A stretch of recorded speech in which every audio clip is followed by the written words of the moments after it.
एक बात तो बिल्कुल तय है कि पाकिस्तान और इंडिया जब भी आमने सामने किसी भी प्लेटफॉर्म पर आएंगे तो अगर हमारी तरफ से कुछ हल्का फुल्का प्यार दिखाया भी जाए तो आगे से कभी भी आपको रिस्पांस अच्छा नहीं मिलेगा।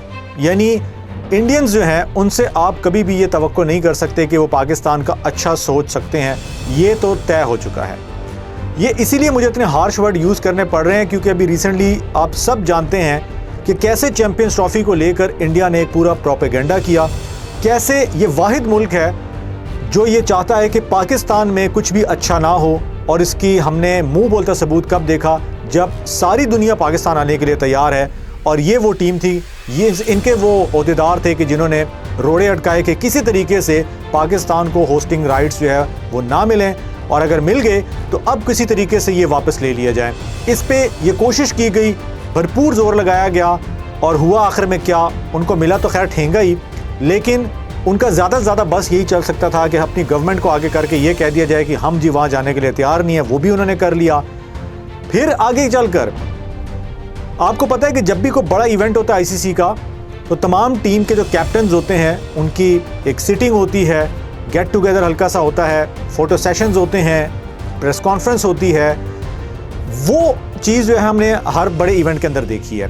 और उसमें होता क्या है कि जो मुल्क होस्ट कर रहा है वहाँ पर सारे ऑब्वियसली कैप्टन किसी एक प्लेटफॉर्म पे मौजूद होते हैं, वहाँ पे सारे मुल्क का मीडिया होता है और इसको उस चीज़ को कवर किया जाता है। वाहिद इंडिया जो है ये रोड़े अटका रहा है कि रोहित शर्मा जिन्होंने पाकिस्तान जो है वो आना है और यहाँ पर आकर उन्होंने उस प्रेस कॉन्फ्रेंस में शिरकत भी करनी है, उस कैप्टन की जो मीटअप है उसमें शिरकत करनी है, सो इंडियन जो बीसीसीआई है वो नहीं मान रहा, इसमें रोड़े अटकाए जा रहे हैं। सेकंड चीज़, अभी ये ख़त्म नहीं हुई थी, एक और नया शोशा इन्होंने छोड़ दिया दोस्तों, और वो ये है कि आपको पता है कि जिस मुल्क में इवेंट होस्ट हो रहा होता है उस मुल्क का नाम जर्सी के ऊपर जो है वो मेंशन होता है, होस्ट नेशन का नाम जर्सी के ऊपर मेंशन होता है। लेकिन इस दफ़ा इंडियन क्रिकेट बोर्ड जो है उस पर भी एतराज़ उठा रहा है और वो ये कह रहा है जी कि जो जर्सी होगी इंडियन टीम की उसमें पाकिस्तान का नाम जो है वो शामिल नहीं किया जाएगा। ये सियासत नहीं है तो और क्या है।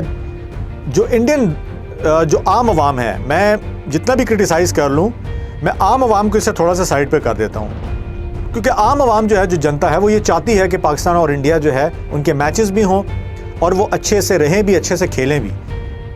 लेकिन जो ओहदेदार हैं, जो ऊपर बैठे हुए हैं, जो बोर्ड को चलाते हैं, जो गवर्नमेंट के लोग हैं, उनका पहले दिन से ये खासा है कि किसी तरीके से जो है पाकिस्तान को नीचे दिखाया जाए। तो ऑब्वियसली इसका रिस्पॉन्ड तो आएगा। इसीलिए पाकिस्तान क्रिकेट बोर्ड ने भी बिल्कुल सही किया था कि आखिरी दम तक जाकर इनके साथ लड़े कि हम किसी सूरत भी इस इवेंट को पाकिस्तान से बाहर जाने नहीं देंगे। पैसे की धौंस पर ये तो कर सके कि इन्होंने आईसीसी को किसी हद तक अपनी तरफ माइल कर लिया। ये तो इन्होंने कर लिया कि हाइब्रिड मॉडल को मनवा लिया, क्योंकि इसके बगैर आईसीसी चल भी नहीं सकता था।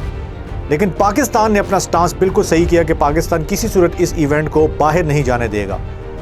अब ज़्यादा से ज़्यादा इनके पास क्या रह गया, इसी तरह के ओछे हथकंडे रह गए हैं कि ये इसी तरह की हरकतें करें, छोटी छोटी हरकतें करें कि कभी अपनी जो जर्सी है, जो एक हिस्ट्री चली हुई आ रही है कि जब भी बड़ा इवेंट होता है उसमें जो होस्ट नेशन होती है उसका नाम लिखा जाता है, इससे बाइकआउट कर लें और इस तरह के अपने कप्तान को जो है वो पाकिस्तान ना भेजें। इससे इनको कोई फ़ायदा नहीं होगा। होपफुली ये इवेंट बहुत ही ज़बरदस्त होगा। पाकिस्तान बिल्कुल रेडी है और पाकिस्तान के सारे ग्राउंड्स होपफुली के जो आईसीसी की डेडलाइन है उससे पहले कम्प्लीटली हो जाएंगे तैयार, और पाकिस्तानी अवाम अपने होम ग्राउंड्स पर इंटरनेशनल स्टार्स को खेलता देखेंगे। अपना ख्याल रखिए। स्पोर्ट्स यूनियन को सब्सक्राइब कीजिए और बेल आइकन को प्रेस कीजिए।